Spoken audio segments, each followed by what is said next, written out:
warahmatullahi wabarakatuh. Perkenalkan, nama saya Eliza Syafitri Sembiring dengan NIM 2202101160 dari kelas 4E Administrasi Publik.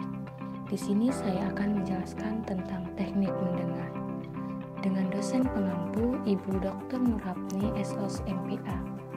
Di dalam teknik mendengar ada 10 poin penting yang harus kita perhatikan. Yang pertama, mendengar dengan penuh perhatian.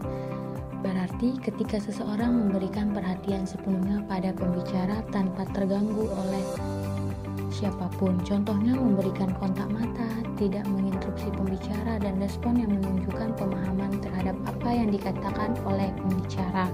Kedua, mengerti pesan verbal komunikator. Berarti kita harus bisa memahami dengan benar apa yang disampaikan oleh pembicara secara verbal.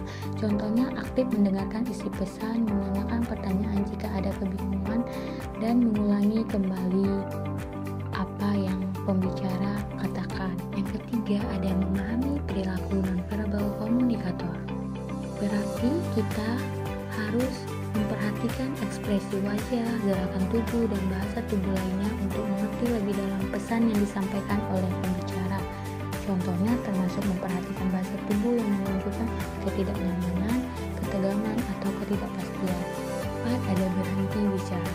Maksud dari berhenti bicara ini, ketika pembaca sedang berbicara, kita sebagai pendengar harus fokus pada apa yang dikatakan oleh pembicara.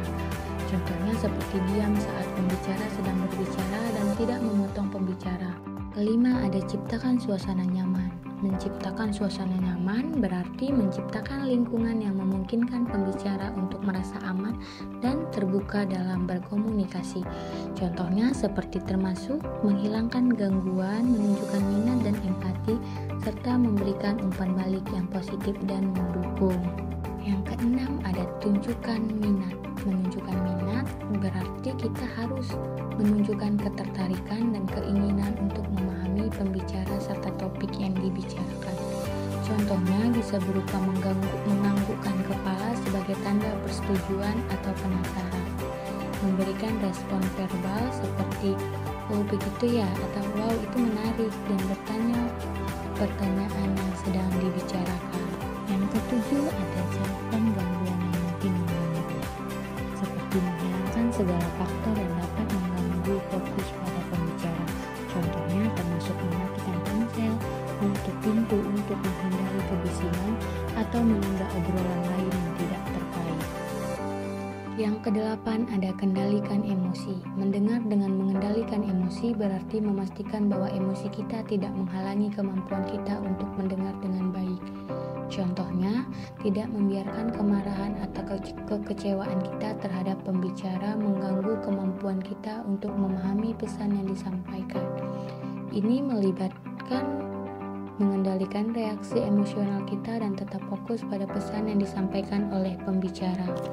Kesembilan, ada terima argumentasi dengan benar. Menerima argumen dengan tenang dalam teknik mendengar berarti menerima pendapat atau pandangan orang lain tanpa kehilangan kekontrolan emosi. Contohnya, menghindari reaksi agresif. Dan yang terakhir, ada mengajukan pertanyaan dengan tepat. Ketika seseorang menerima informasi dari pembicara dengan baik, kemudian mengajukan pertanyaan yang relevan dan mendalam untuk mendapatkan pemahaman yang lebih baik. Contohnya, ketika seseorang mendengarkan presentasi tentang perubahan iklim dan mengajukan pertanyaan tentang langkah-langkah konkret yang dapat diambil untuk mengurangi dampak perubahan iklim di tingkat lokal. Baik, sekian hasil penjelasan saya tentang teknik mendengar. Semoga bisa dipahami. Terima kasih. Assalamualaikum warahmatullahi wabarakatuh.